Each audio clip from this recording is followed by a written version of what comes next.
Hey, Motor Warriors. Uh, Not sure if this is going to work this way or not. The microphone on the GoPro Hero 4 that I use somehow must have either come disconnected or partly disconnected. So I'm just going to have to do a overdub while I'm sitting here looking at it in McDonald's. But anyway, this is the start of a trip I'm making to go up and visit my son on my bike. It's 800 miles, like from my house to his house, and I left the house a little bit later than what I wanted to. I was hoping to avoid Nashville traffic, and I got there just enough where traffic started to build. And there's sections on here, I won't bore you with the whole part of it, but I swear that every year in Nashville, just like the borough, Murfreesboro, it gets worse and worse and worse. Just too many people moving down here. But there was sections where it turned into a parking lot. I mean, you'd sit and stop and it wouldn't move for, several minutes, and then it would move a foot or two and then wouldn't move. And eventually you get up through a section and then it'll start to lighten up a little bit. I wish I'd have left a little bit earlier, though. I was hoping I could beat it all. It gets worse than this later in the day. I know, because I used to work up in the edge of Nashville, and I had to deal with this garbage every day. But anyway, it usually wasn't this bad. Seriously, I was trying to give these people a good view. Oh well, I don't know what you'll be able to see now. I was trying to give you a good view of downtown Nashville, but as you can see, that truck kind of pulled right in there where you couldn't really see. So I'm trying to turn my head, but I got the camera on the side of my helmet. It's kind of hard to turn, and I really needed to watch the traffic. The traffic in this section, it's kind of splits there. So the traffic here wasn't quite as bad, but you can't hardly tell. But over to the left is the Titan Stadium, where the Titans play. And a lot of people don't realize that when the Tennessee Titans came to Tennessee, there was a real controversy over the whole thing. And you will see in Tennessee, you'll see a lot more Green Bay Packer fans than you do Tennessee Titan fans. When I see Titan fan, people with Titan jackets and hats and whatever, 90% of the time they're outsiders. They're people that moved to Tennessee and not too many years ago. I know that when the Titans first became the Titans, that wasn't their original name. Sorry, I've been riding the bike in the heat today, so if my throat sounds dry and scratchy, I apologize. But anyway, when they first came to Tennessee, I was still living back in East Tennessee. And they came to East Tennessee, and they got a deal going with a sports announcer on one of the local stations in the Tri-Cities. And they told him, it's like, hey, look, we'll have you be our spokesman in this area. We'll let you do all the news reports, and we'll let you, do stuff with games and practice sessions and whatever. And they told him that he could sell the, merchandise and be involved in merchandise and marketing and whatever.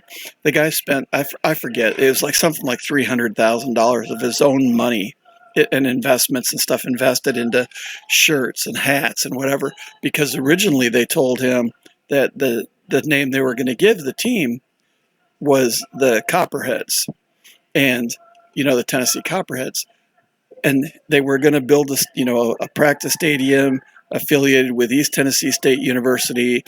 They told people in Knoxville, we're going to practice with the UT Vols. We're going to practice with the University of Tennessee Volunteers at Knoxville, if you don't know what the Vols are. And so they got all of East Tennessee all behind them and all excited. But then somebody said, wait a minute, Copperheads. There's a lot of, snake handling churches, in the area still off the beaten path. And, are you knocking the snake handling churches? And so the word got out that this guy is just coming from Texas to bash Tennessee, and the whole thing just started falling apart. Well, so he ended up saying that, they were going to change the name, and they changed it to the Tennessee Titans. Well, then the guy that was at the radio station said, wait a minute, I invested like $300,000 in all this useless stuff now that has Copperheads on it. And they said, well, and he tried to sue for breach of contract. And they said, well, look, your contract was with the Tennessee Copperheads. They don't exist. It's the Tennessee Titans. We don't owe you a dime. And it just really left a bad taste in everybody's mouth in East Tennessee. If you were in the know about what was happening at that time, you're probably not a Titans fan either. If you didn't know what was going on behind the scenes, then you might not know, and you might be a Titans fan. I don't know. But all I know is that everybody I know back in East Tennessee, everybody is a Green Bay Packer fan, but they don't like the Titans. When they first came here, they were actually the Houston Oilers. The guy that owns them, had the Houston Oilers. And they had a bad team. They had bad managers, bad trainers, whatever. They couldn't win to save their butt. Well, he said, oh, well, Texas isn't big enough to have another team other than the Cowboys because the Cowboys are so big. So he blamed it on that. Well, as a side note, there is now another team down there. I forget what they're called because ever since this take and knee stuff, I don't really watch sports anymore. But there is another team there, and apparently they do okay. And so, the guy just, left Texas, made a bunch of scandalous lies or whatever, from what I understand. And then the whole thing just turned into a chaotic mess. And here's a guy that's worth, I don't know how many millions or billions of dollars, and the taxpayers of Tennessee still got stuck in part paying for that stadium. And that just doesn't sit right with a lot of people, But anyway, that's kind of, how that got going.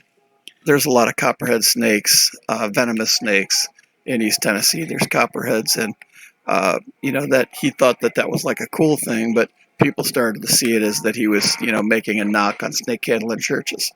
And I remember it wasn't all that many years ago, like maybe, 30 years ago. I was riding, dirt bike up in East Tennessee, way back in the mountains. And I happened to cross this old log cabin-like looking church, and there's a house next to it, this like old log cabin house-like. And a lady sitting there peering at me and, staring at me and whatever. And a dog was barking. I thought it was going to come out through the screen and eat me. But then I talked to a friend of mine that's from that area of, back in the mountains. And he told me that that's a pretty well-known snake handling church. This is what Tennessee looks like just north of Nashville. You start getting out of Nashville, and it starts to look a lot different. Look, one of the things about people really liking about the Green Bay Packers as opposed to the Tennessee Titans is that the Green Bay Packers is a team that's actually owned by the people. And yeah, they have like a board of directors or, people that are in charge. I mean, you can't have something owned by everybody and then everybody in Wisconsin, has a say in what happens. Like it'd just be too chaotic, just too many people in charge. But so they do have a board of directors and that kind of thing. But the team itself is actually owned by the people. Whereas teams like the Titans, it's owned, like I said, by some rich fat cat from Texas that couldn't get his team to win for squat. So he tried to break free and get a totally different start with a new team he made up or, that he changed and brought here. And started the whole thing with lies and scandals from what it sounds like. And, just didn't sit well with people. But this is, when you start getting just north of Nashville, it gets real pretty like this again. I like riding in spots like this. It's kind of cool. But when you start getting like south of Nashville just a little bit and you're coming up into Nashville, like I do when I'm coming up this way, you might as well be in any other major city. I mean, it looks like any other major city. But when you start getting farther out a little bit, it starts getting real pretty again. But anyway, Motor Warriors, I will catch up with you later down the road. And remember to live your life with the heart of a Viking warrior. Bye for now.